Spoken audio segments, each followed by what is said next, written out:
বাংলাদেশের দেশনেত্রী যাকে আপসের নেত্রী বলা হয়, আল্লাহ তিনি আমাদের দেশের প্রধানমন্ত্রী ছিলেন।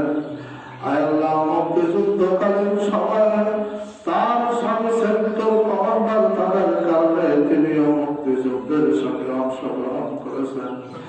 আল্লাহ তার কর্মকাণ্ডের মাধ্যমে আল্লাহ বাংলাদেশে অনেক স্মৃতি বিচলিত হয়ে আছে। আল্লাহ তার সমস্ত কর্মকাণ্ডগুলিকে তুমি কবুল করে নাও। আল্লাহ তার জীবনে মানবিক দুর্বলতা থাকার কারণে যদি কোনো অপরাধ থেকে থাকে আল্লাহ তুমি তা মাফ করে দাও। আল্লাহ তুমি তাকে জান্নাতবাসী হিসাবে কবুল করে নাও। ইয়া রাব্বাল আলামিন, তার রেখে যাওয়া পরিবার আল্লাহ তাদের সবাইকে ধৈর্য ধারণ করার তৌফিক দান করো।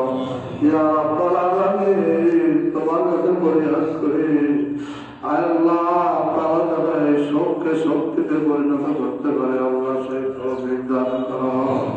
রাব্বুল আলামিন, তার রেখে যাওয়া সমস্ত আল্লাহ অনুসারী যারা রয়েছেন আল্লাহ তার ছেলে সন্তান সহ পরিবার সহ আল্লাহ সবাইকে তুমি দিনের মুজাহিদ হিসেবে কবুল করে নাও।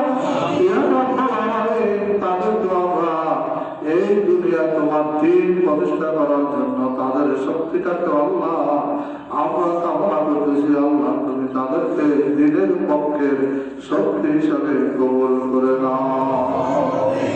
ইয়া রাব্বুল আলামিন, আমরা যেন আমাদের এই বাংলাদেশটাকে সকলে মিলে মিশে ঐক্যবদ্ধ ভাবে আমরা আল্লাহ একটা দুর্নীতি মুক্ত বাংলাদেশ হিসাবে গড়ে তুলতে পারি সেই তৌফিক দান করো আল্লাহ। আল্লাহ রাব্বুল আলামিন, তোমার কাছে ফরিয়াদ করছি আল্লাহ, সারা দেশে আল্লাহ রাব্বুল আলামিন তুমি তোমার রহমতের চাদর দিয়ে আল্লাহ ঢেকে দাও। আল্লাহ এখানকার সমস্ত লোকেরা যেন আল্লাহ তোমার দিনের মধ্যে থাকতে পারে আল্লাহ, সেইভাবে তুমি একটি পরিবেশ আমাদেরকে তৈরি করার